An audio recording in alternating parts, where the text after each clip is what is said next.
Hi, welcome to Think Big Digital, and today I will show you how to create a cinematic look with CapCut.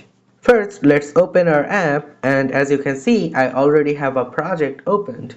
Now, the best way to create a cinematic look is to download different LUTs that various creators release. But if you don't have access to any LUT, here's a quick way to do it without them.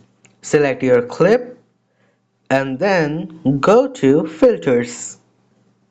Under filter, go to movies, and here it will give you some so premium quality look, which actually looks cinematic if you can adjust them according to your video's look, like Sicily and One Day is a really good filter.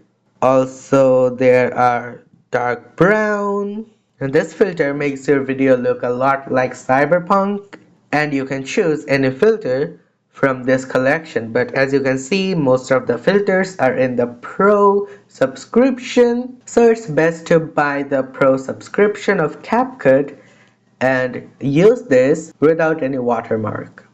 If you found this video helpful, please give it a thumbs up. If you have any question, comment below and we'll be more than happy to answer it for you. And if you want to see us more on your For You page, subscribe to our channel.